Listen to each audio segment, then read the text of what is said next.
as well, you know, so that the history can be recorded and known. Yeah. I think it's very important. I mean, I don't know if any of you are listening to the news today. Martin probably won't have heard of this, but from the Rwandan massacres, it's 25 years now, and they're saying, you know, that the effect it's had on first and second generation, and that really struck a chord with me because they've got memorials, and here we are, you know, we're first generation away from it, and we've got fourth generation now. It is important to pass down histories. And if they can record the Rwandan massacres on television, I do hope that next year we can get lots online. But I think, Ray, with what you've made, the connections with the people out in Ubon, it's fantastic to do that and move it forward. Well, it's good of you to say that, Barbara, and I can add some more to that because I.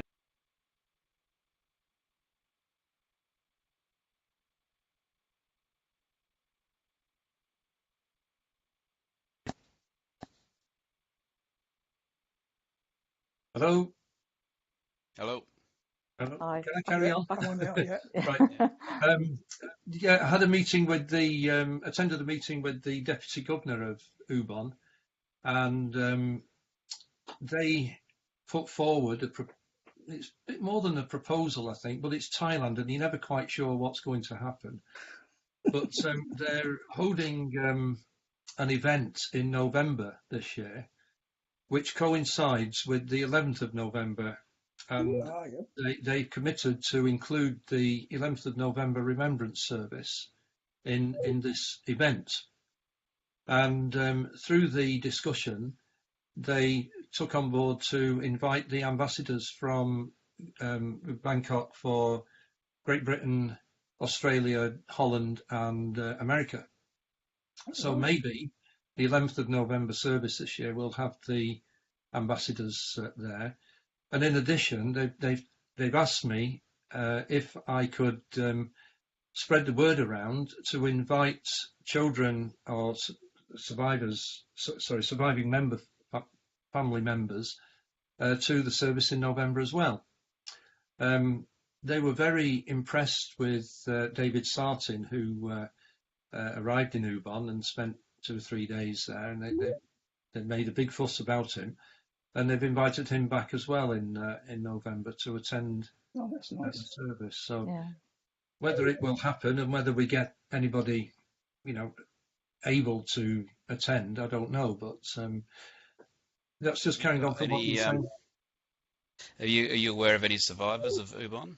Yeah, I know of 3, but of the 3, there's only Tom who is anywhere near fit enough to travel. He's 98 this year, but I can't take him out to lunch. Never mind, take him to Thailand. You know, so I've just recently found another one. Oh yeah. Roy Walter George Houston of the Bedson Hearts. Just come in contact with him only about the last 3 or 4 weeks. Did you say Houseman, Martin? Housden. Housden. Housden. Right. Yeah. So he turned 99 in March. Oh gosh. Yeah. So I'm coming over to the UK in end of October, November. So I'm hopefully going to go and meet the family. They live down in Hampshire. So whereabouts? but he's.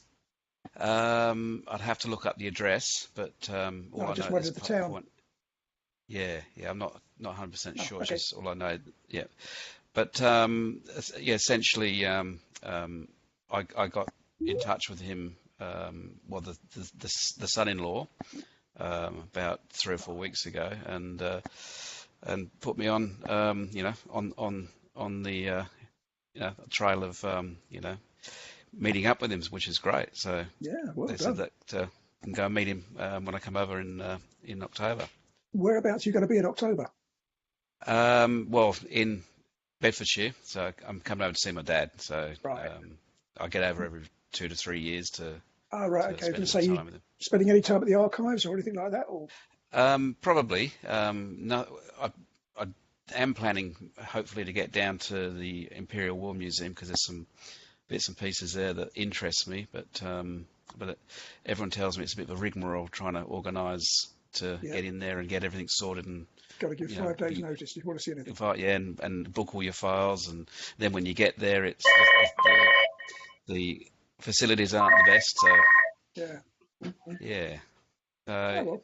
yeah, we've got a few things in the pipeline already. Yeah. Well, if Absolutely. you're in Birmingham on the second Tuesday of the month, come to our Birmingham Association meeting where James will be, who has Well, I'm sold sure quite a few of your books. Yeah, James has already said, next time in UK we've got to catch up. So yeah, we'll probably definitely make some time to catch up with him for sure. Yeah. Yeah. That may include a trip up. Yeah.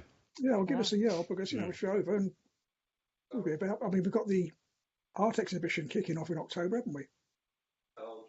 Yeah, I think that's what date's that? Because I think I'm 19th, arriving I think it kicks after. off. Yeah, I get there on the 25th, 26th. That's right. It's ongoing. Yeah. It's going to be ongoing right, until after right. VJ Day next year. So Right. that's up in Liverpool. Excellent. Yeah. Very Am good. I there now? You are there, Ronnie. Yeah. Oh Yes. dear. You kept appearing and going and appearing and Yeah, going. I know. We saw you. I left it all on, ready to go and get changed. And when I come down, I was in the middle of a big update, and I wouldn't accept blue jeans. So I had to take blue jeans off and put it back on.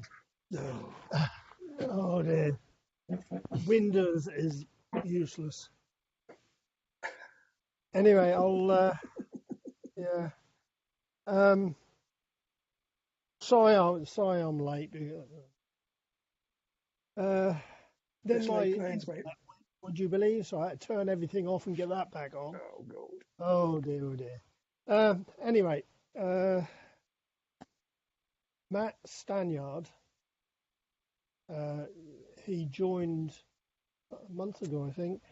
He wants to run a book club raffle, but he wants to use the Feeple community, the Feeple family, to do it.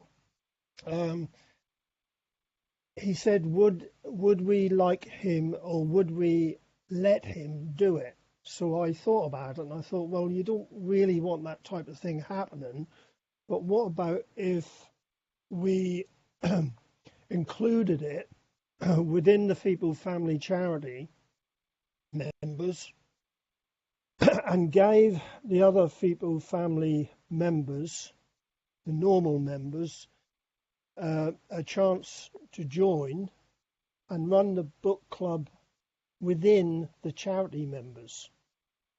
Therefore, we should get more members and we can put everyone's contributions down. Does it make sense? Yeah. Yeah. So he says he's got a lot of hardback Feeple books he can put in the auction, or not the auction, the raffle.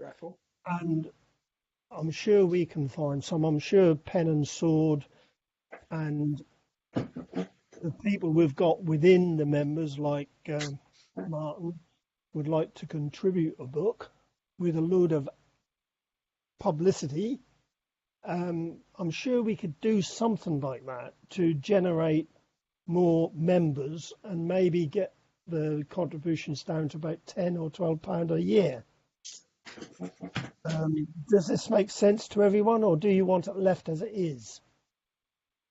How would it actually work, though, Ronnie? How do you get people to buy the tickets, or how would you they wouldn't have to buy tickets because that would be a free raffle. Okay. Free raffle every month for those who are in the charity. Oh, now I understand. So what you're doing is you're saying to the Feeple family normal members, we'll run a raffle within the charity for a free book every month.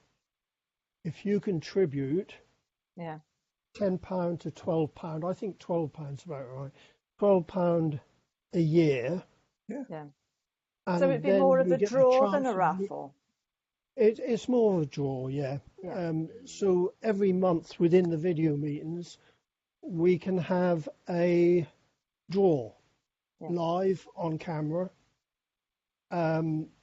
I just thought that's a way of getting the Increasing the membership. membership fees down and more members within it. Yeah. What do we think? Yeah, I think it'd be an inducement. Yes. Yeah. We might Certainly induce worth more people to come on. go. Yeah. You know, come on Yeah. Blue Jeans. Yeah. Yeah. Plus, that you see, they'd have the chance of getting a book, 12 books per year. Yeah. The Feeble Family Charity would pay for the postage. And we'd try and I'd try to pen and sword and get some books. I've got plenty of second books, and I'm sure some of you have as well. Matt Stanyard say he's got a load. Plus, that would give people a chance. If we got in touch with Pen and Sword and said, look, we're within the Feeble family, we're doing a draw per month, a free draw. If you supply us with some books, they'll get the advert per month. Can you see where I'm going? Yeah. Yep. Yeah.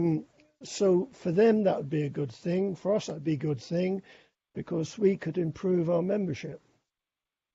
And each one of you wouldn't have to pay so much per year.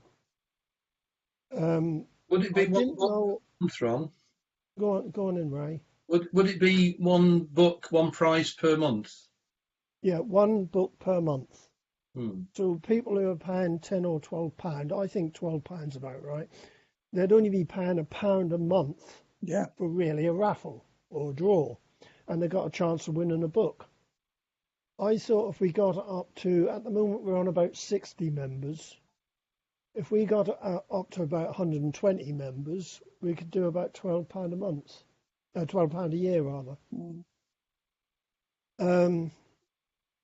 It's just something to mull over. I had a word with Matt and put it to him because he wanted to do it himself and contribute the money to Feeble Family. But I think this way, thinking about it, that would generate more people within our charity group, get more people on camera per month, because I'm sure we'll pick up more people, particularly with the draw, because they'll want to see who won the book.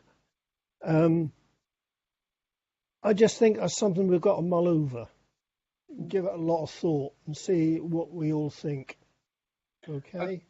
I just wonder if there'll be more books than prizes given out, if you see what I mean. If it's one book per month and we get 30 books donated from various sources, then there's going to be a stockpile of raffle prizes, isn't there? Yeah, but I think at the beginning you might get a lot of books. I don't think you might have sometimes when you don't get any books. So I think 30 books at Christmas we could do a special raffle or something like that. If we got over many books, we could do a special Christmas draw. Mm-hmm. You know, something. I mean, I've got a few books here, but that'd be nice if we could get some new books from Pen and Sword or people, you know, other publishers, and then each month on the front of the Feeble page, I can put, you know, draw for the Feeble charity members with the book and do a little publicity for the book. So, you know, whoever's supplying the book would get some publicity for it at any rate. Yeah. So, and be with the proper people, the people that are Feeble people. So I just thought that's worth thinking about. Can I put up another suggestion then? Because Martin, we've already mentioned, may donate a book. Well, if Martin donates one of his books, perhaps he could have a year's free membership, on the understanding that Martin then does a talk about his book on the day that we use it as a draw. We could invite somebody like Ellie Taylor to do a similar thing with one of her books. We had this happen before, and somebody mentioned this before, but it can then get as awkward this end to start sorting all that out. Yeah. I'd rather just keep it as a straight membership. The nice thing about it would be, Martin, that you'd get publicity for your book. We could do a video thing on the same day as the draw, so for the draw, so you'd get the publicity. I think that's a bonus for selling a book. Yeah. Yeah, sure. Because that Sure. publicity would be on the Feetball family page, which would be a Yep. Feetball connected. So that's Yeah. straight Absolutely. in, Yeah, isn't it? absolutely. Yep. Some of the books are fairly expensive though, because I was thinking that Lizzie, Lizzie Oliver, I think her Not book at is fairly 85 quid. expensive. Yeah, you know that. No, you the know, paperback is due out in June. I think it's about 35, which is yeah, still you expensive. know, it's expensive. If you know, her book would be really worthwhile. You know, as an attraction for people to come, but you couldn't expect her to donate. You know, an £85 book. You know, without some No, inducement. I'm for talking her. about, Pen and Sword. I Yeah. mean, Martin's book, I think yours was about 25, wasn't it, Martin? Yeah, look, mine is around that mark. Sometimes I can sell them a little bit cheaper depending on how I can get the books across the UK. But yeah, Yeah. between 22 and 25 is Yeah. usually where they sit. Yeah. What would you think about contributed one with the advert? Yeah, sure. No, that's would that be sensible for you? absolutely. Well, it is very sensible because what I've learned is, and Ray will experience this if he's going to self-publish, is that getting to the end product is probably, in hindsight, the easy part. The hard part is actually marketing the book and distributing the book and selling the book. So that's something I've actually learned over the last 10 months or so. So yeah, I think it's a great idea. Yeah. Yeah. Well, what we'd do is we'd put the advert within the Feetball family Facebook page, and as you all know, we're nearly up to 750 now. So we've got a lot of publicity there. Or people looking at it, and so you'd be connecting with 750 people on Facebook. Yes. So that's, and they're not just 750 people; they're 750 people who are people in toying. They're within with a common within, interest. Yeah. Yeah. So I think that's a good idea. Yeah, absolutely. But I think we've got to think this one over. We've got our next meeting 7th. 21st is Easter Sunday. 21st, yeah, 21st. That's Easter Sunday. Easter Sunday, is it? Unless you want to do the 28th.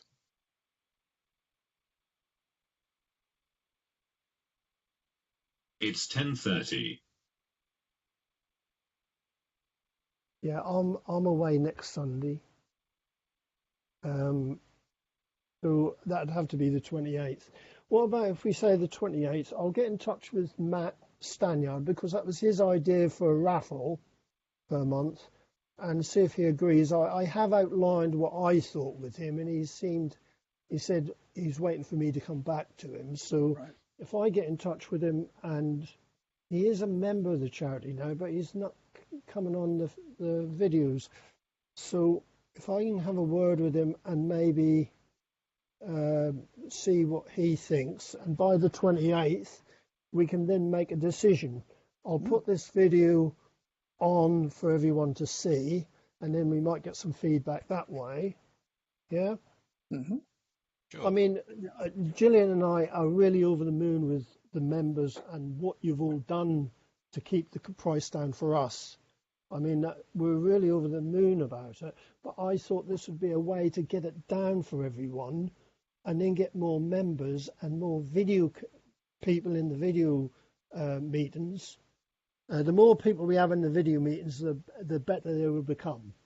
Okay, and we are getting, I'm not being funny, but we are getting the same people coming on. Yep. Yeah. Which is okay. I mean, but I'm not being funny. We want some new faces. Be nice. Definitely. wouldn't New ideas. Yeah. It's funny that you get one person. I mean, I often get it, and you do too, Keith.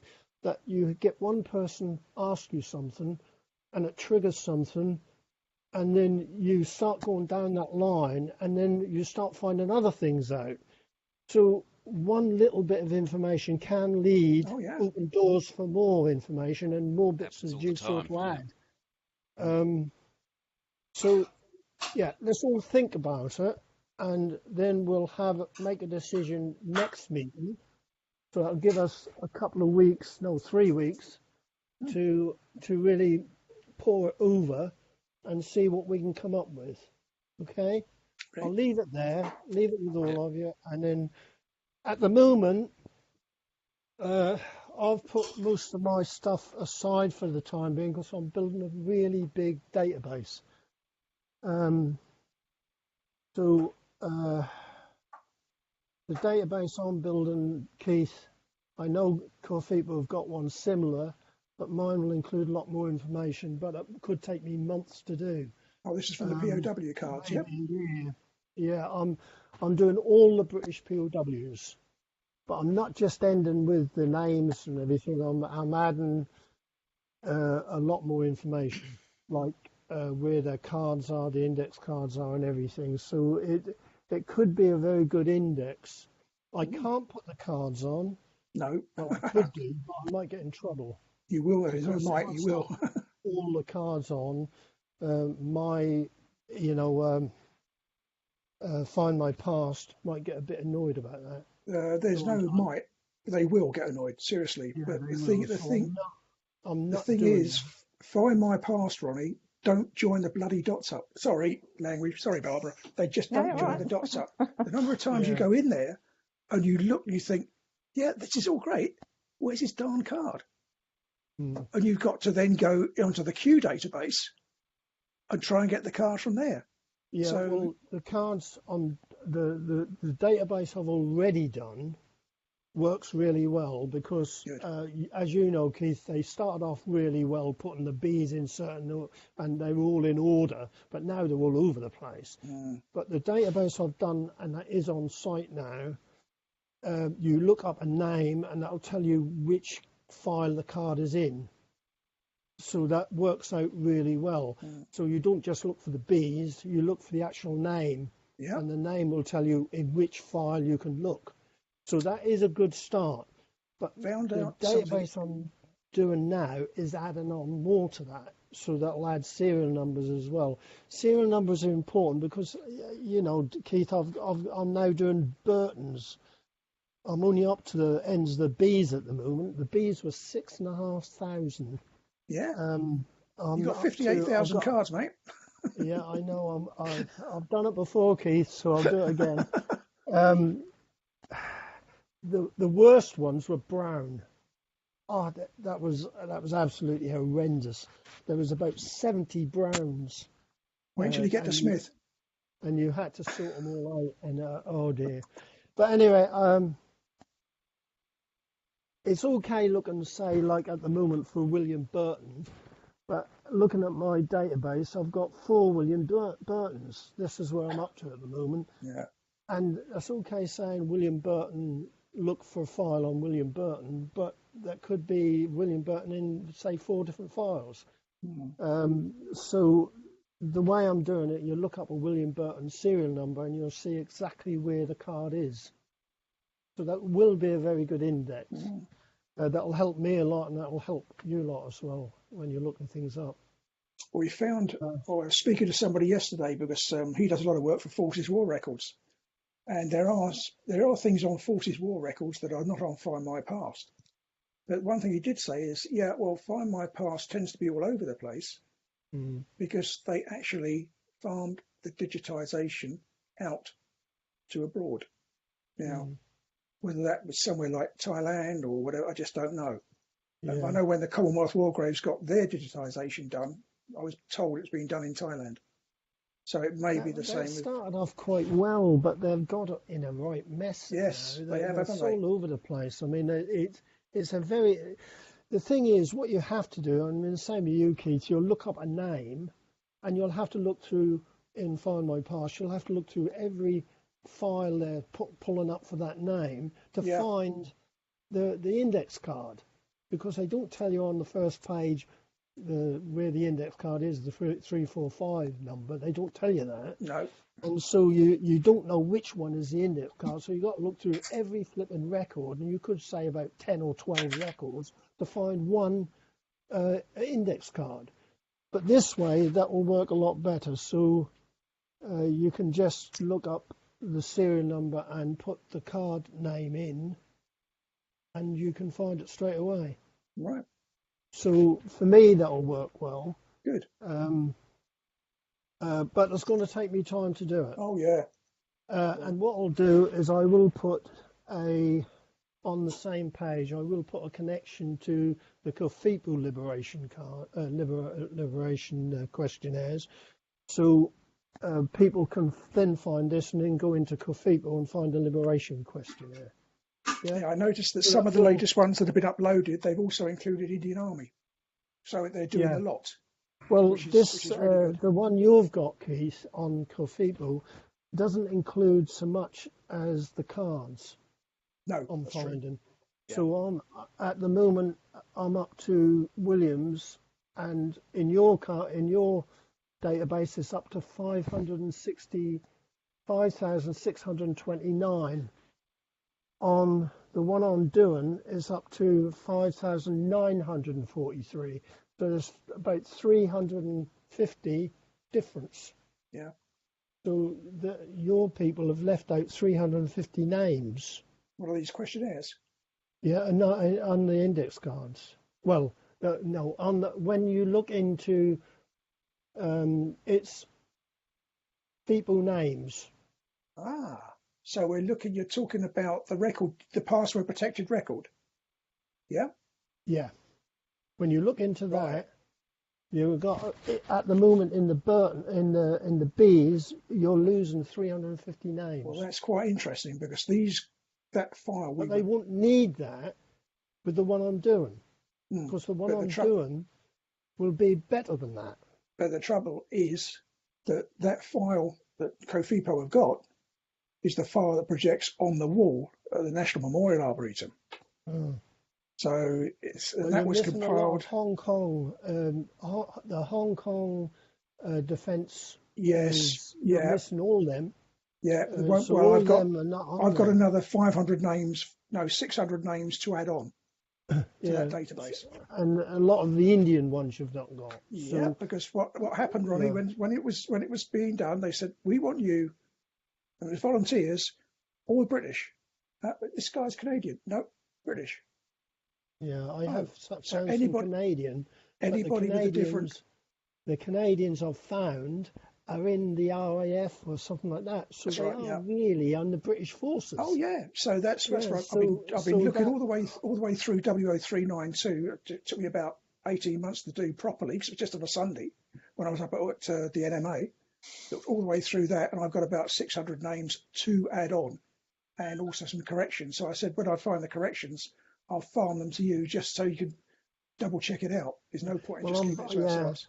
I'm finding though that the index cards, the names on the index cards, the Christian names, may be the other way round on your file. Mm.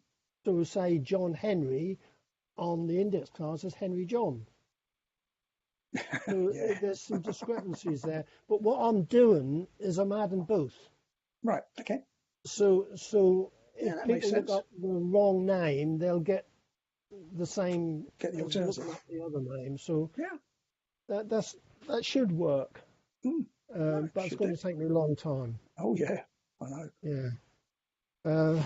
But that's what I'm doing at the moment. I've done the A's. I'm nearly up to the end of the B's. Makes your head ache. Yep. Anyway, so that's what I'm doing, Keith.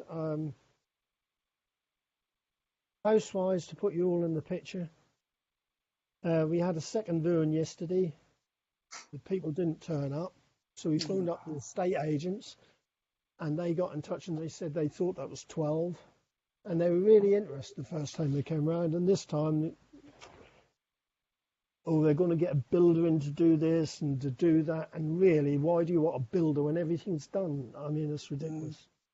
So I just don't think they're interested. So at the moment, we're still in the same boat as we were 6 months ago. But I said to Gillian yesterday, if it keeps on like this, we'll just stay where we are, and I'll get a stair lift for her. because she is finding it really difficult to get upstairs. So actually at the moment, not very happy. But I sit here on my index, on my database, and that makes me happy. Yeah, I do. Yeah, you get a kick out of it, don't you, Keith? So it's, Yeah, it's. I mean, I you know, know I'm yeah. picking up stuff now where they may not have index cards for. It's quite interesting. RAF blokes that were shot down towards the end of the war. Because you got one was on the Nicobar Islands, I think I found yesterday. Another one was on the Andaman Islands. But I'm just slowly plodding through the questionnaires because I think I'm going to have to go through them again, doing the sweep up. Is there any reverse? And it's something we'll be discussing at the next trustees meeting on the 27th as to the way forward to get this project done. To be perfectly honest, because it is becoming more of a. The liberation questionnaires are urgently needed, so I'll leave that completely to you. But what you can do is say to your people who are doing the POW names list, they might as well stop it, because by the time I get this done, they'll have more information on it. Okay. So you don't want two people doing exactly the same thing, and they're just wasting their time doing it. Okay? So that's up to you. I mean, they can carry on if they like, but to me, that's a waste of time. Yeah, because this is going to be a lot better. Yeah, the one that's on the website now was done for the building before it opened. So you're looking at 2004. Yeah.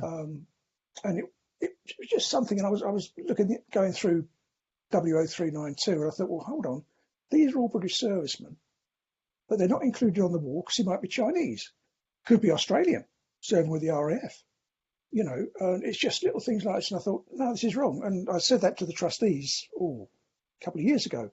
This is wrong. We've got to add those names onto a database for the wall in the building. Now, if you want to put it online, that's up to you, but it's got to be done. So that's something I'm trying to get around to work on. You're compiling RAF. Is that what you're saying, Keith? It's all of them. Yeah. It's all everybody that served with the British Armed Forces. Yeah, if they were New Zealanders or RAF, if they were in the RAF with an RAF service number, they're on the wall. Yes, they may be commemorated in Australia, but we know they were in the British Armed Forces, not the AIF or the Australian Air Force. Likewise, the Chinese and the Malays, they should be included. They were in the British Armed Forces. Hong Kong Defence Corps, yes. Well, the one I'm doing, Keith, will just be the services in the British. Yep, that's fine. So that'll just be the services of the British, but it will include, say, Canadians who are in it and Australians who joined the RAF or whatever. That will include them. That'll just be the services in the British forces. Mm-hmm. No, that's right. Another thing that I've come across is the people that are captured in Burma. Mm-hmm. Now, this makes it, because you can pull off the people that were actually captured in Burma, which I've never come across before. That's quite good. Well, I'm going through the questionnaires at the moment, and I'm logging those as well as the Long March. It's those captured in Burma. I've got the Rangoon jail roll for those men liberated from Rangoon jail, and another roll which includes the men who were taken out of Rangoon jail that were being marched to Pegu as human shields. And they got so far, the Japanese commander turned around and said, I'm not doing this. You're free, go. So they did. So when you're in an RAF fighter and there's a mass of men down below you, they must be Japanese. So sadly, it was Brigadier Hobson, who was the leader of them, was one of the casualties. He was killed on the day he was released. But I think that the fighting in Burma, the pushback the Japs in Burma, that was bloody, and there wasn't many prisoners taken. They didn't have time to take prisoners, so there weren't many prisoners taken. I think you're probably right. I'd say you're probably right, but it's quite interesting because I came across one yesterday, and I've had 3 of the same, all captured at Sitang on the 24th of February. Hold on. How did you manage to survive that? Yeah, when they were pushing back through Burma, my uncle was in Burma. He was in the 2nd Norfolks, he fought in Burma, and he said, you know, the Japs didn't take prisoners, so they made sure they didn't. It was bloody Oh, fight. yeah. I mean, Yeah. it's, the Japs were pulling back so quickly, they didn't have time, so they just killed who they took. Yeah. So that is, yeah. But the Koima thing was interesting this week. You know, that really was one of the things my uncle started me looking back on about 20 years ago, Koima. And I did put a link on there to the article I wrote about 20 years ago. Koima was, I mean, hand-to-hand fighting. That was a bloody battle. And funny enough, I did write an article on it about 20 years ago. I mean, it's a bit out of date now because there's so much else coming on. But an American lawyer got in touch with me. He was running a case in America on Koima, something about Koima, and he said, "Can I use your article?" And he actually used it in a court case. Oh, right. You know, he didn't tell me how he got on with it, but he said he wanted to use it in a court case. He thanked me. He wrote back and thanked me, but he never told me what the situation, how it turned out. And he didn't tell me what it was about. So I don't know why he wanted it on Koima. But anyway, that's... Right, I'll let you all talk now. It might be interesting on the Burma side, if and when I get around to ever doing anything on Burma. I've got the Burma roles, so that's one thing I'm going to do. So I wanted to make sure they were on the list that COFIPA used to project the names on the wall. Might be to try and look through the war diaries of the regiments, because they should, in theory, have survived. Yeah. In theory, theory's great. Yeah. I mean, I think I've told you all before. My uncle, he said he had some big regrets about Burma. I mean, he's dead now. Funny enough, he's the same name as my dad, and he was my mum's brother, so it was Fred Wright. And my dad's Fred Taylor. My mum was Wright, of course. And he fought in Burma, and he said he had big regrets about Burma.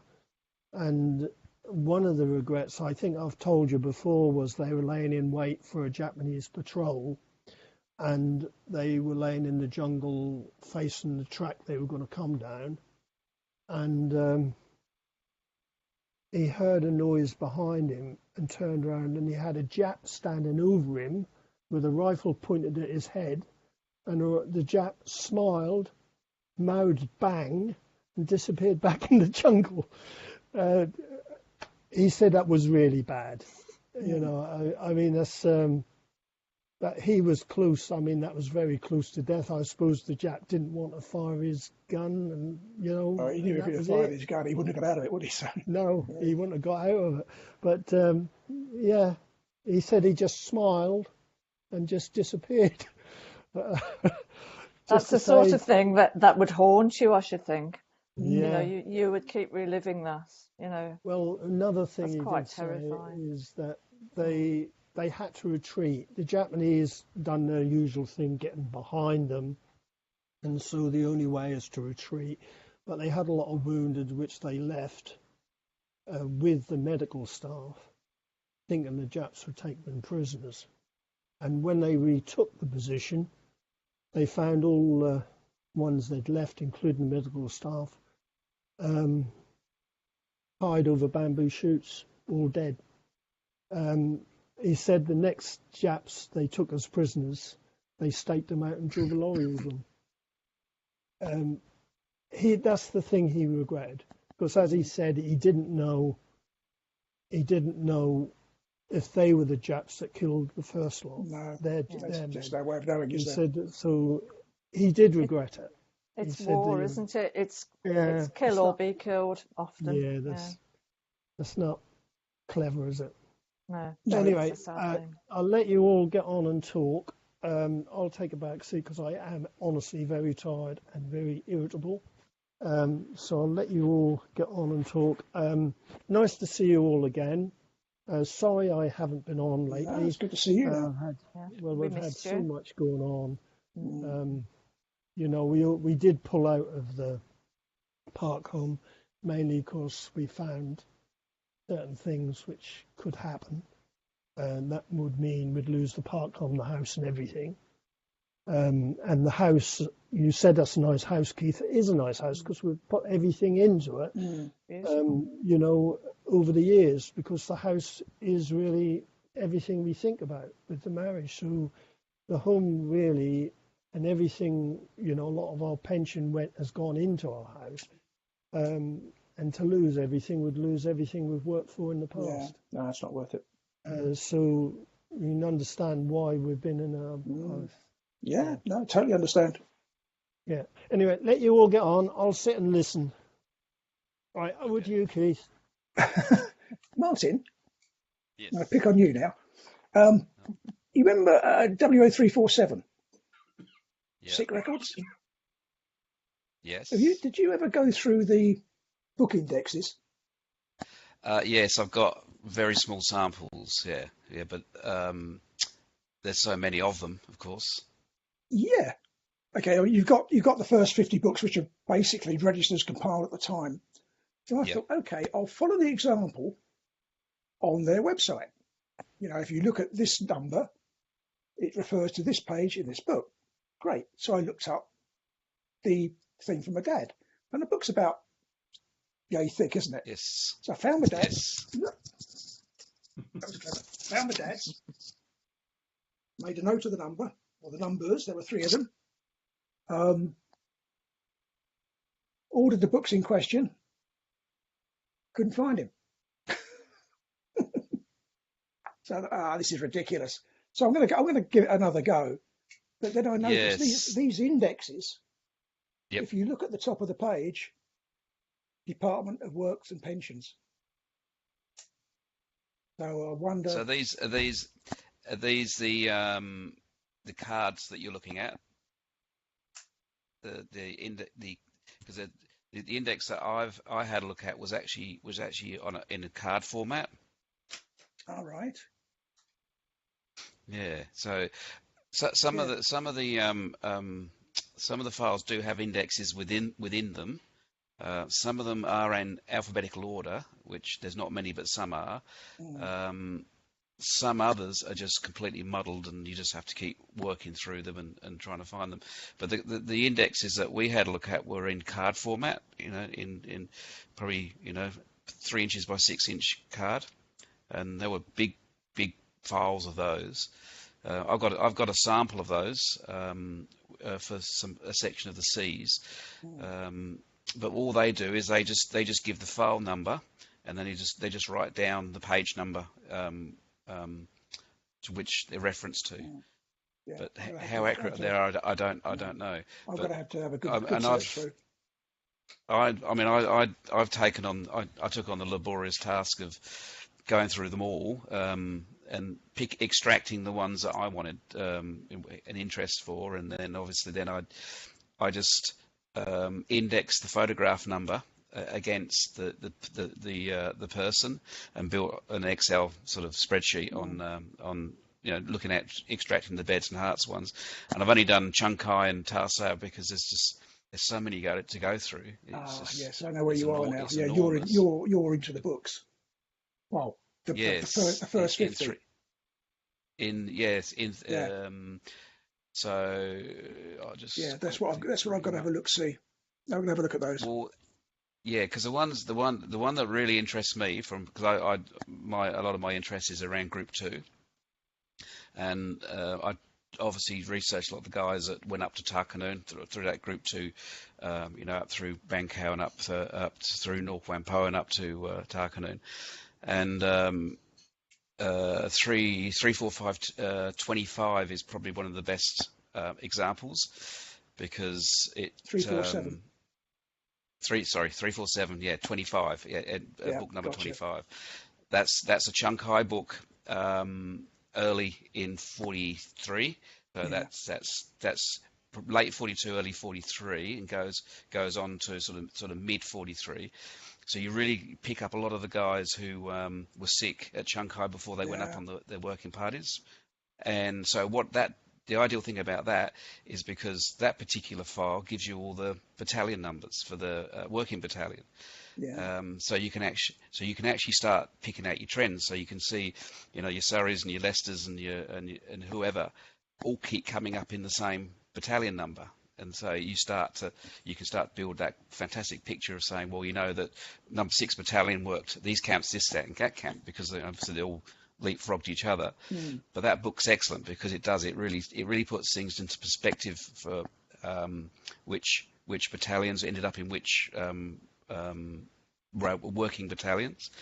And then of course you got the Tarsal ones, and some of those are pretty good too, because they also give your whether it's H battalion, L battalion, whatever. So that's also very good to go through, because then again you can start to, well, okay, he came up on, say, Letter Party Q, he went into L battalion at Tarsal, and then so we know then that they worked in that area.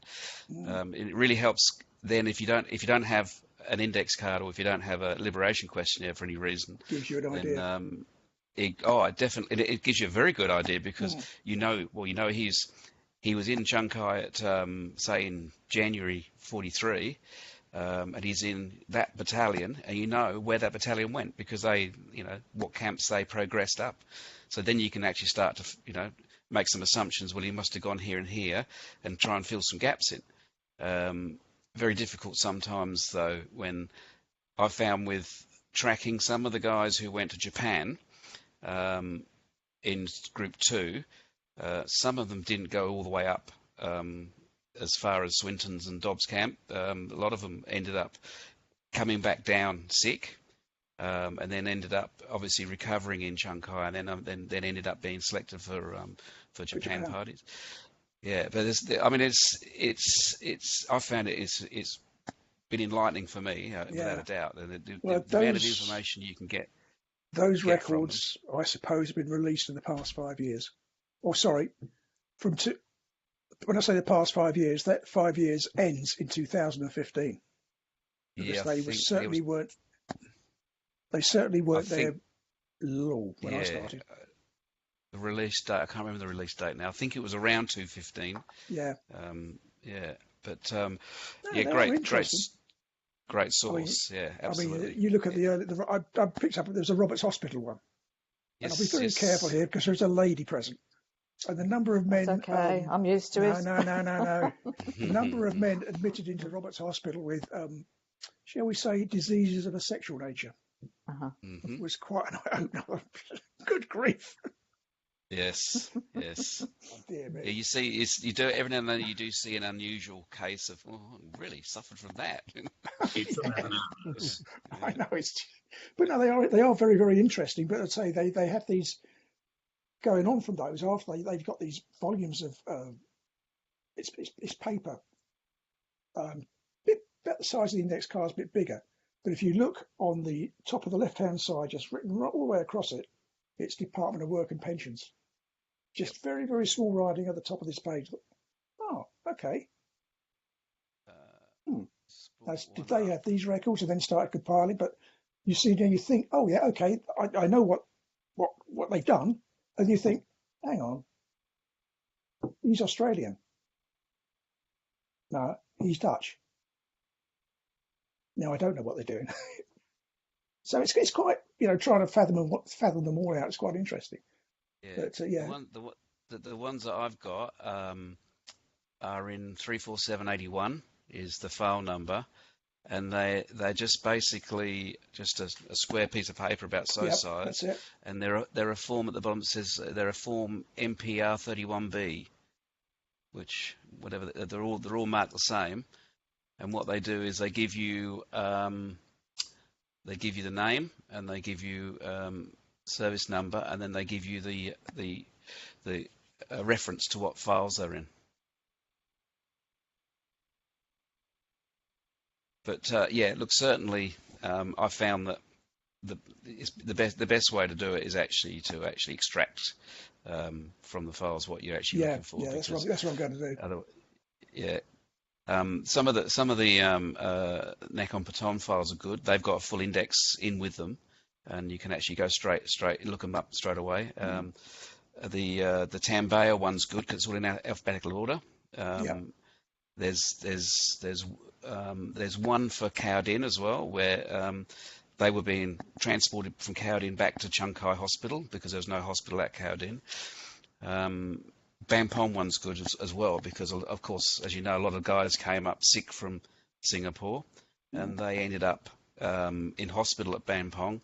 They may have come up, their train or their group may have gone into Group 2 or whatever, but then subsequently they end up in Group 1. Then they end up down at Nong Pladuk and never actually progress up. The one that was interesting the other day was the one for Miller on the Facebook page, because that's the one you looked up his liberation questionnaire. Seventh Coast. Yes, because I've actually got Beds and Hearts with exactly the same transit on his liberation questionnaire, because I always was wondering, well, how come he came up Group 2 and he's in Apollon in Burma? And I quizzed TBRC about it when I first looked at it, and they suggested, well, it was most likely he came up, got as far as Kanchanaburi, was sick, ended up recovering, and then got put on a bridge building party and sent up to Burma when they were converting the timber bridges into concrete bridging. Yep. And he would have been most likely one of those. So although his index card says Group 2, because he came up Group 2, he actually ended up working in Burma.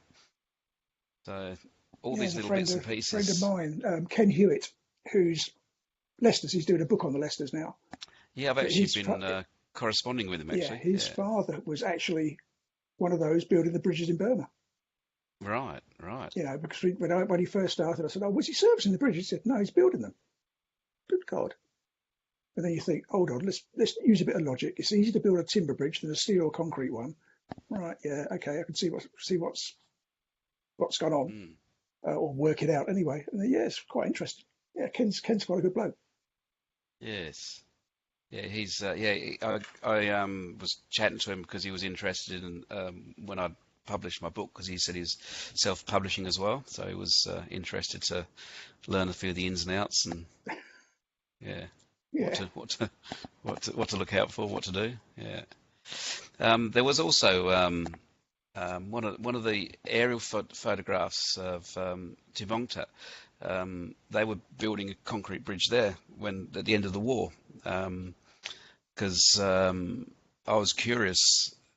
Because Rod was showing it to me, and he said, "Oh, if you look in the photograph, you can actually see where the timber bridge is, and you can see where they actually were building the concrete, pylons and so forth."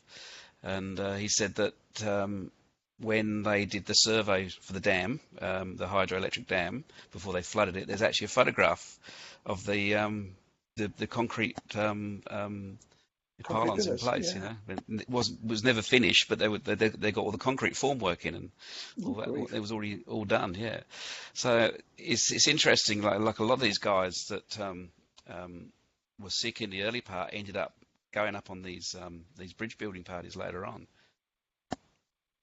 And you rely on them doing a questionnaire, and they don't. Yes. Yeah. Or the trends start to come into play. You start. Yeah. Oh, hang on, he's in Group 2. How come he's in Burma? You say, oh well, then you can start fitting him in. Well, he must have gone up with the bridge building parties. What amazes me, and it's not a criticism, it's just a comment, really. And I'm getting the same with the Canadians. So I'll be doing some work for the Hong Kong Veterans Commemoration Association or whatever. But so I've been told in Australia, you'll be lucky if you can find a liberation questionnaire, and if you do, it's mainly in the serviceman's RSL file. Yes. And as Ron pointed out, yes, it's very nice. We've got the POW index cards. We've only got 4,000. Where's the other 20 plus? That's right. It's a mystery still. Yeah, and from what I gather with the Canadians, they don't have index cards, and it appears the bulk of their liberation questionnaires are over here.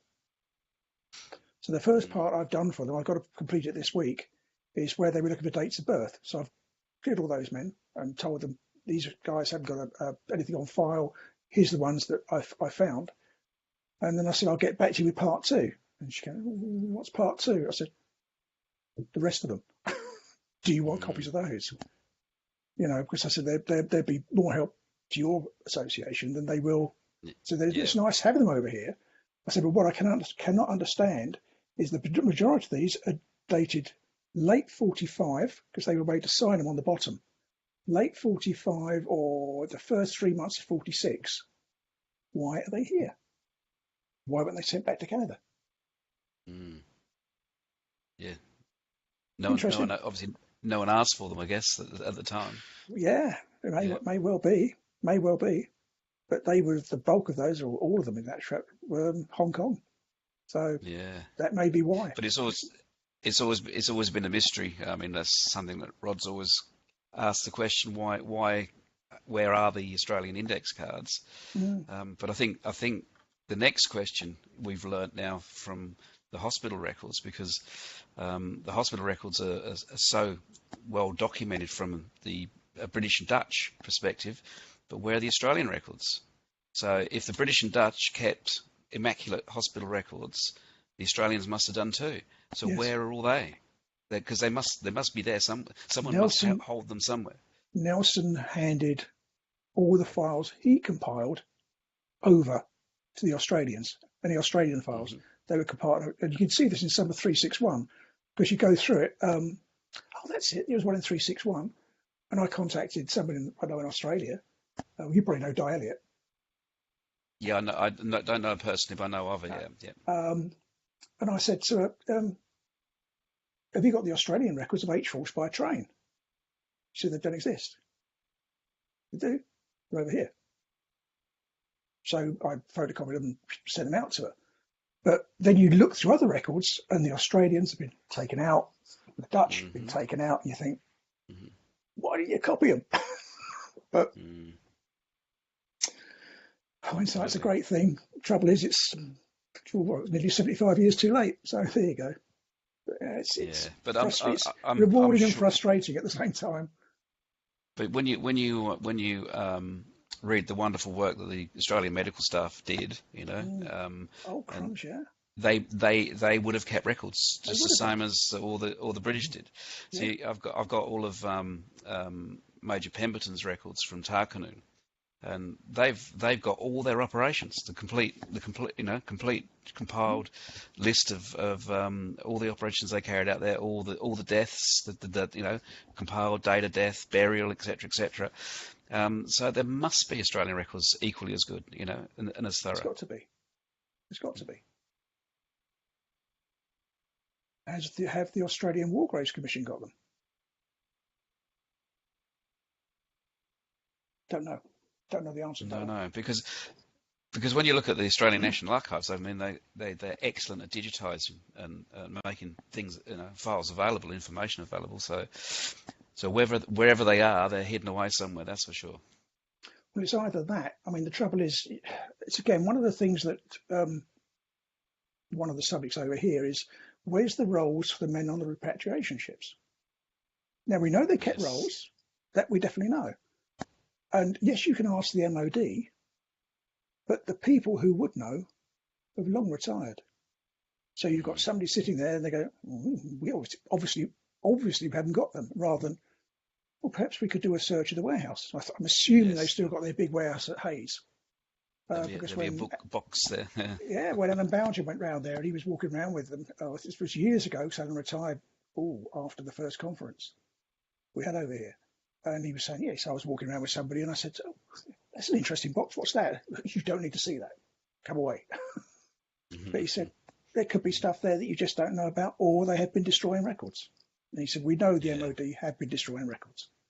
So it's going to be one of these questions we'll ask. Whether we'll ever get a straight answer, I don't know. Or the straight answer will probably be, we don't know. Yeah, I guess a lot of records were probably destroyed inadvertently and, not realising what they were. Yeah, it could well be. Could well be. I mean, that's the reason at the moment. They have given for the National Archives not storing what we call the Dad's Army, the Home Guard records. Yep. And one of the reasons was that they would require 27 miles of racking to store them, and they just haven't got it. So, and then somebody wanted to digitize them, and there's medical records in there as well, and they're a bit twitchy about that. So, interesting. Anybody else, rather than Martin and I monopolising everything? Babbling on. It's fascinating listening to it, and it's interesting that it's the medical records that seem to come up with so much evidence of what was happening too.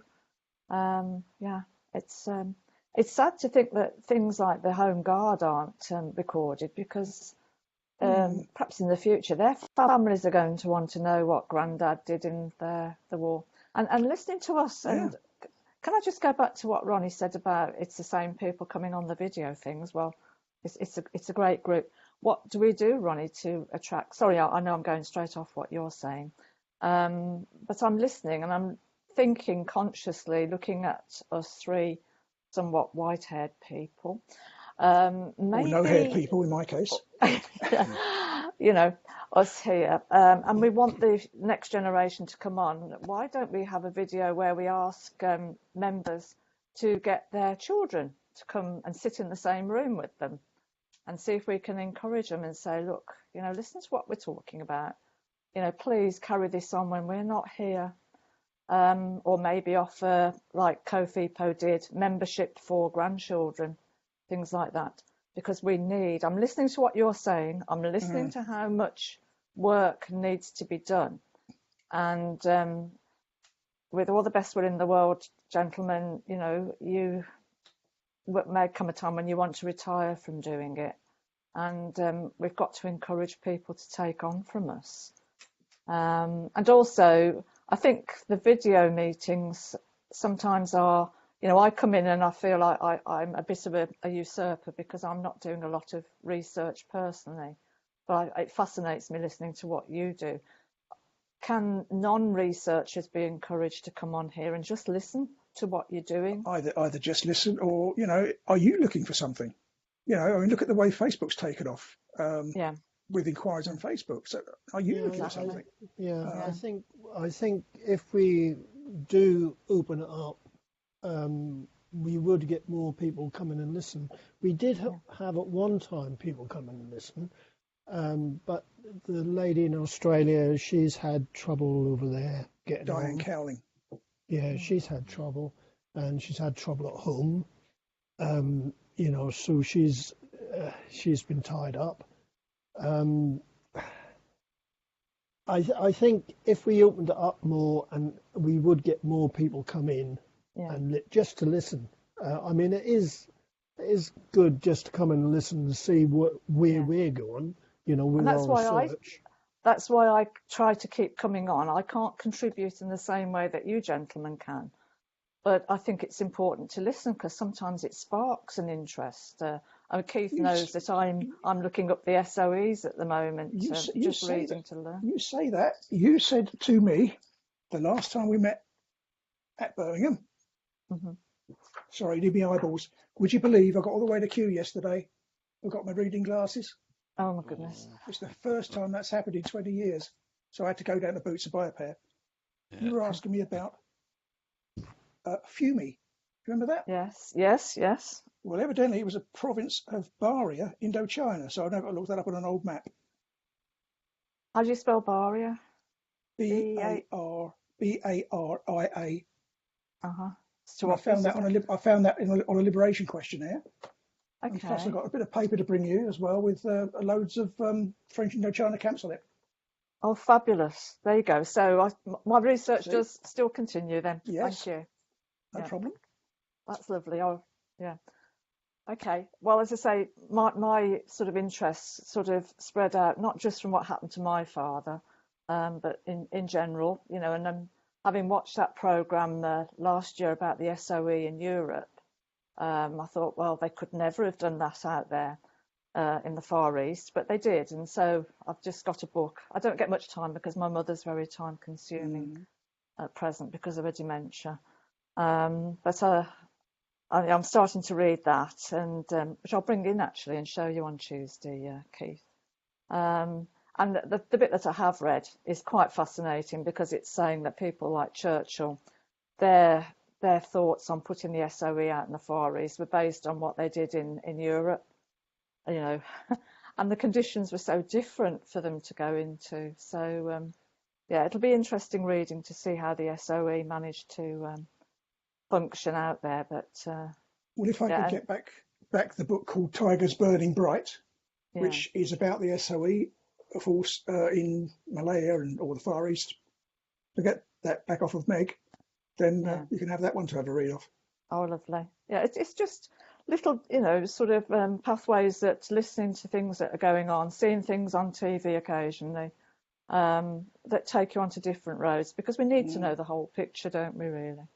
If And we I can think find it, yeah, Burma was very interesting. I mean, the book I read, Another Brummy in Burma, was fascinating. I haven't been able to get a copy of A Brummy in Burma, but somebody may somewhere. I think one of our members managed to get one in Birmingham. It's just little things, and I think the video meetings that we do are very special, and it would be nice to see more people coming in and finding ways of attracting them. Another good book on Burma that I read recently, within the last 5 years. Now it's before longer than that, because somebody gave it to me before I retired. I've been retired 5 years now. Road of Bones by Fergal Keane. Do you know, I saw a book by Fergal Keane the other day. Maybe it was that one. Maybe that one. I mean, I've got it. If you want to have a read of it, let me know. Yeah, please. I think it was the fact that it was Fergal Keane, who I never associated with doing anything on World War II, but maybe I don't know about Fergal Keane that well. Yeah, that would be great. Yeah. Yep, okay. Yeah, the one I use on Burma, I did buy years ago. I'm just trying to see when it was published. I should think that was published just after the Second World War. Can you see it? That was, yes. Yeah, I've got a copy of that. It's an excellent book. Yeah, that's an original. Yeah, that is an excellent book. Cost me £2.50. Yeah, ridiculous, isn't it? But it is really good. I mean, there's loads of information in it. It jumps a bit, so you get so far and then it jumps back. But no, the other one that is quite good. One that I must admit. Loads and loads of loads of photos, loads of pictures in it and stuff. But yeah, I've got my dad's copy. Yeah, that is a good book. I don't know how I got hold of it. I think I must have picked it up at a bookshop somewhere. Well, I did on last Saturday. We were in Shrewsbury and wandered into a bookshop, and I had my friend with me and her little daughter. And she, Sarah said, "What are you looking at?" So I said, "I was looking at something for you." What? I said, "Well, you were saying you were interested in the Blitz." Oh yeah. Yeah. Oh. She said, "When was that done?" I said, "During the war." £1.50. Thank you very much. And so she's got that, because I've got a copy of that at home, which I think must be my father's or my grandfather's. So it's just, you do fall across these little things and you think, oh, this is good, this is handy. And then I walked into the Regimental Museum at Shrewsbury, and during the Second World War, they did the same in the First. But in the Second World War, they also did the War Illustrated. And this was black and white, lots of photos. It wasn't glossy paper or anything like that. And these, they were getting rid of them 10p each. 183 issues. I'm short of 46 for the whole series. Wow. So I picked them up, 10p each. Could buy £18.30. Yeah. So. That's the same as the Feeble magazines. Going back with the Feeble magazines, I've got loads of them, and that'd be good really to have some time. I mean, this is going to take me years or maybe years to do this index I'm doing at the moment. But that would be good to put some of them online, because they've got some good information in them. Very good. They are from the actual Feebles themselves. Oh yeah. Yes. I mean, so you get the feeling of what they were doing. Instead of us finding out a name of a place and where people were, they'll tell you what actually happened. Yeah. In their words, and that That's a very worthwhile resource, isn't it? Because it's the word of mouth. You've I've got got them. loads of them. We've got People send me copies. them, and people send me them and say that Yeah, their father's just died. Would I like the magazines? Well, of course I won't like them. yeah. And I mean, they make some good reading. we get asked for those. We got a load in the COFIPO archive at Aura was. A friend of mine lent me a load because he was moving house, and he's not caught up with me yet. But I got a stack of them in a big storage chest that used to belong to Harry Hesp, who was a FIPO who was captured in Singapore. He was on the Empress of Asia. He was one of the crew. And he used to look after Birmingham. He ran a FIPO association in the Manchester area, or just the Warrington area. And so all of those went to Meg Parks, and she's now passed them on to Martin Percival. And he said, well, can you keep hold of them, Keith? Because I've got room for them at the moment. So they're still here. But yeah, they're a wonderful source. Another wonderful source, I mean, I don't know if you mentioned it before I came on, was Neil McPherson. Oh, yes, sadly passed away this week. He really did used to help me, and it's a great loss. Yeah. I haven't heard from him this last couple of years, but I take it he hasn't been that well. But he same as Morris Rooney, they used to get in touch and give me loads and loads of encouragement. And that means a lot when, they do get in touch and, try and help you and things like that. Neil was, never met the chap, of course, because I've never been to Australia, but he did help a lot, and that is a great loss. Yeah, you knew him, didn't you, Martin? Not very well. Only through sort of email correspondence and yeah. But he was in the same nursing home as my boss's mother, actually. Down in Albany. He was a nice chap. Oh, absolutely. He was a very nice chap. I mean, he didn't kind of snap at you or do anything. He'd help all he could, and you miss people like that. Yep, very, very much so. Barbara, you were talking about SOE. Yes. Some books here might be of help. Oh, no, I didn't. When I was looking at SOE. Richard Goff. I'll SOE. check it. I'll make sure I've got that one as well. Okay. Oh, that's brilliant. Thank you, Ray. Thank you. Another one. I'm going to have to sign off, guys. It's getting close to dinner time now. I have to sign off. I think the boss is beckoned. Yeah, I think I'm going Here she is. Here she is. Look out. Nice to be back with you all, but I'm going to sign off now. I'll leave you to turn off the record, Keith. Okay, no problem. I'll leave you to turn it off. Good night, everyone. See you, Martin. See you, Martin. Bye. Bye, Martin. See you, Ronnie. Bye. See you, Jan. See you all again on the 28th. Give us a lot of thought about the membership. I'm not trying to take anything away from the members that have helped me a lot. I'm just trying to get more people involved and make it easier for the people. Absolutely. They don't start getting involved now and getting interested, Ronnie. They're never going to do it. Yeah, that's the sad part. part. This is the drive. You see this at the National Archives. You look around. How many young people are up here? Yeah. How many aren't professional researchers? So we give it a try, Ronnie. All we can do. Yeah, I think we'll talk about it next time. But I think if we put it forward to the FIPO family Facebook page, the main page, the one with 750 odd. If we put it forward to them that will only cost them £12 a month to join, £12 a year, and plus every month we'll do a draw for a new book.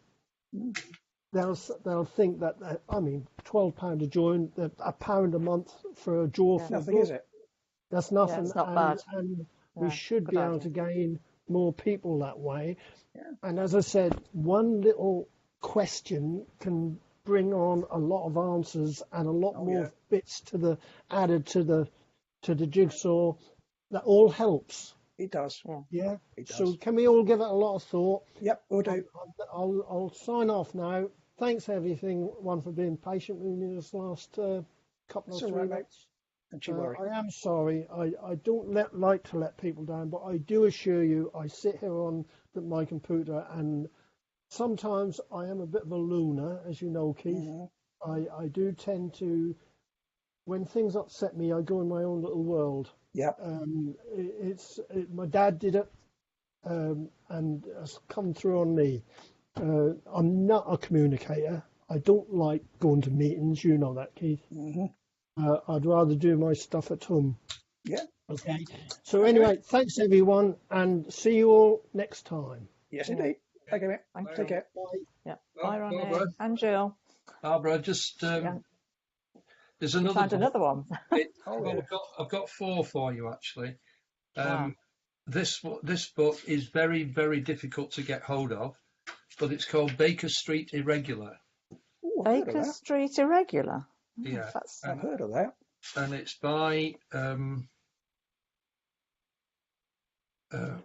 can't read it. Bit worn on the sleeve.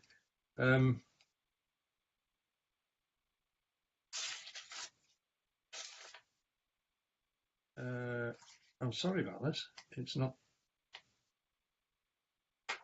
Oh, there it is. It's by Bickham, Bickham, yeah. Sweet, SWET hyphen Escott, Scott ECOTT. Right, okay. ESCOTT, yeah. And it's very rare. Mm. It cost me Okay. a lot of money, that did. Okay. But it tells you about the workings of the SOE in the very beginning, down in the offices on Baker Street in London. Okay. And he was, one of the men in the office, as it were. Yeah. There's another good one, Bangkok Top Secret, Oh, and that's by Sir Andrew Gilchrist, and he was in the country section of Thailand.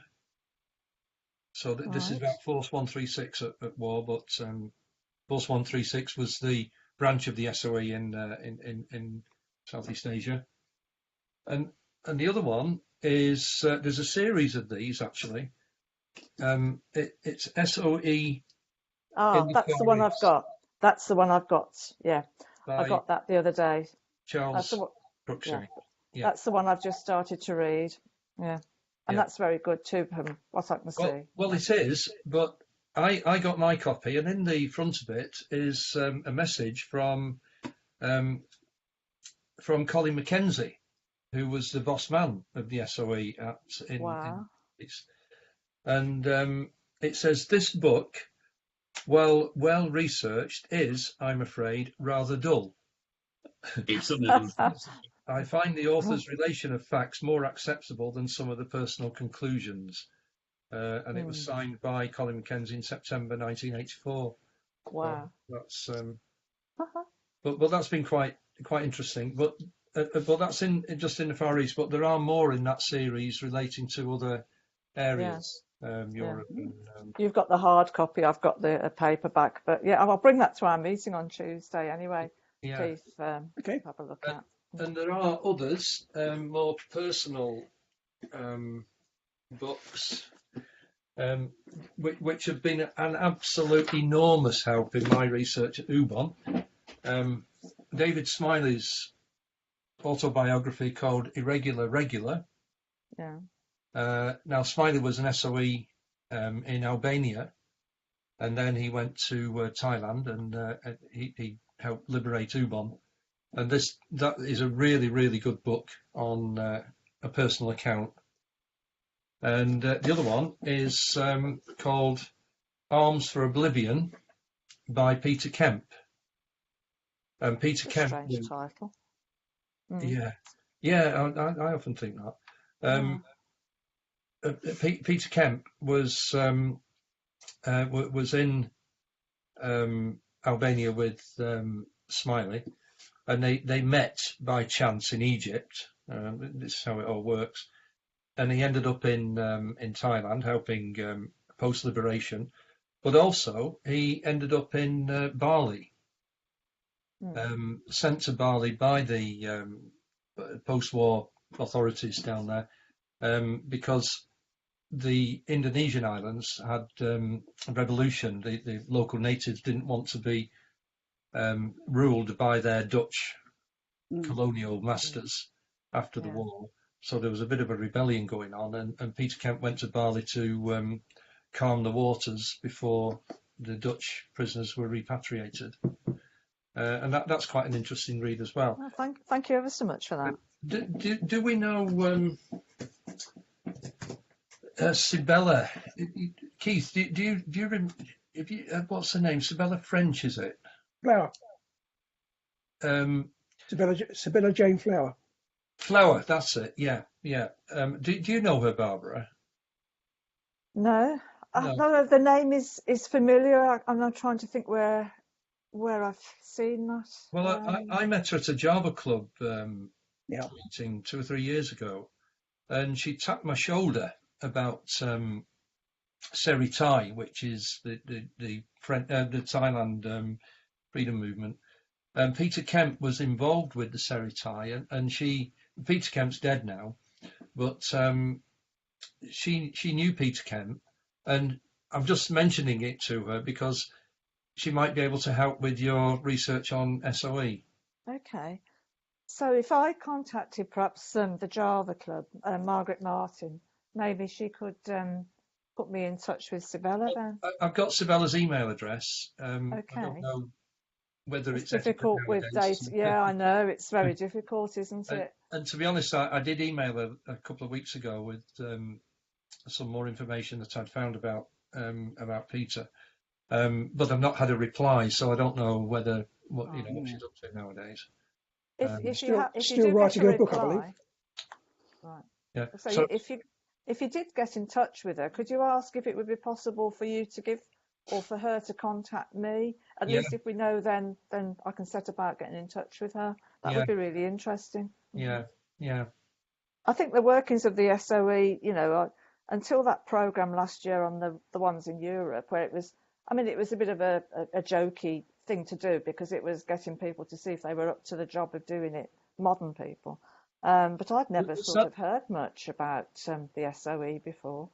Was that the programme on Channel 4 where they went to the Andes and did some training? That was SAS, but no, this was SOE. It was a similar thing. They got people to come along and be trained to in the manner of the SOE that were going into Europe.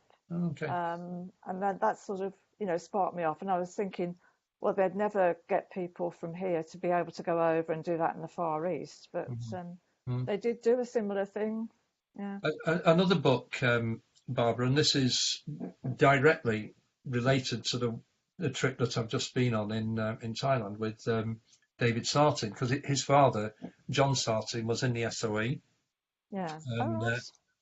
And, the book is called The Jungle is Neutral by Freddie Spencer Chapman. Got a copy of that, Barbara, if you want it. Oh, please. Have a read. Yeah, that's one of them I think I was going to bring along. Right. Okay. Oh, yes, because you said you'd bring me some books. Yeah, I'll just bring you some books. Okay. And David's father's mentioned in that book quite a lot. And we actually used that book to find the locations of their camps and bridges that they blew up and places that they went, and we were 100% successful. Wow, that's brilliant. I've written an account which will appear in the Java Journal next time. The July one. Part 2's just come out now, but I think in July an account will come out. And David's written an account which will go in the COFIPO newsletter over 3 months, starting with the next edition. Oh, fabulous. One of our members, Margaret, has just come back from a visit through there, and I was telling her about what you'd put on about when yourself and David were in Hellfire Pass. Yeah. And you sort of gave up because it was too hot and whatever, and that was, really emotive, thinking that, just as a visitor, it was hard being there. Imagine them working there, it was it really tugs at the heartstrings, doesn't it, to think how they had to toil in those conditions and Yeah. oh goodness me, I yeah. mean, water's the most important thing you can have down there, and Mm, we had bottled water and we ran out, in the sort of hour and Yeah. a half that we were pottering around. Well, yeah. these guys. Well, one thing in the museum there at Hellfire Pass was very, it brought it home a lot. Was they had a cage of rock, and it was 3 cubic meters.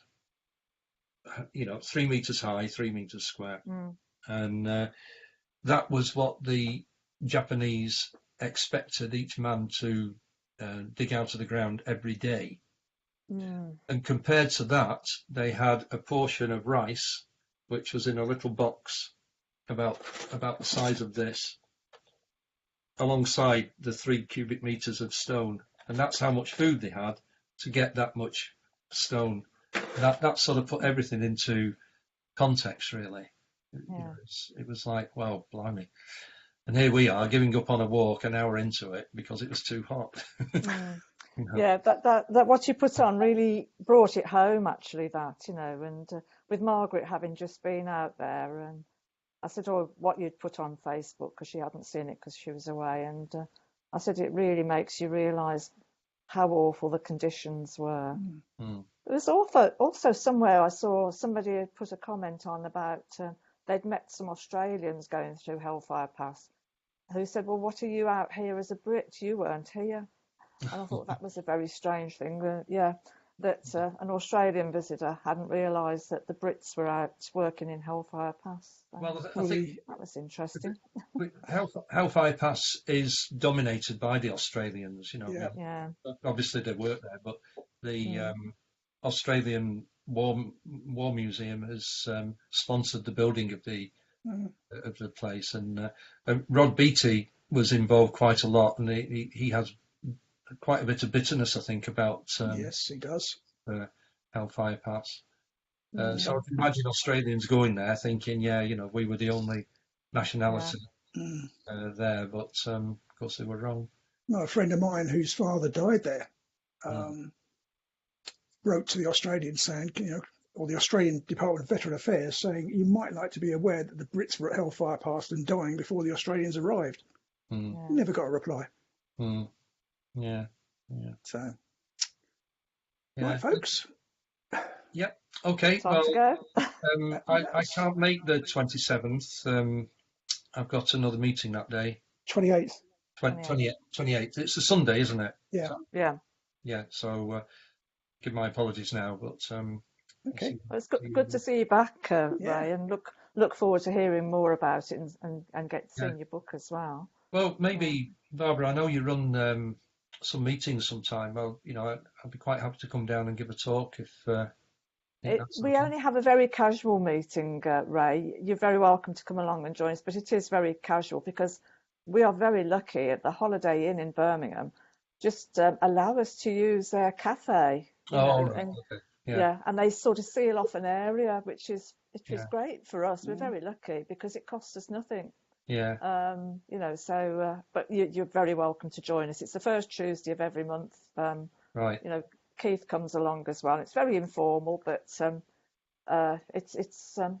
Second, to keep in second touch. Tuesday. Yeah. What did I say? Second Tuesday of every month. Sorry, second Tuesday. This Tuesday coming. Yeah. Occasionally we do a trip out. We're going to RAF Cosford because our honorary chairman was repatriated and returned to RAF Cosford. So we're doing a trip out to that in June.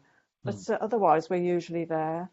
And we're all hoping to go as well. I'm sure, Ray, you're aware of the Art of Captivity, that they're doing a special weekend in November as well. Yeah. For that. So you may hear about that soon if you haven't heard already. Yeah.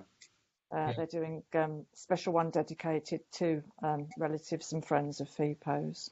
Oh, right. So there's lots going on this year, I think, building up to next year. It's the 75th coming up, isn't it? So, Yeah. Mm. Anyway, I will see you on Tuesday, Keith, and Okay. see you again soon, Ray. Happy Okay. Easter to you. Yeah. Okay. Cheers. Yes. All right. Bye now. Bye. Bye-bye. Bye.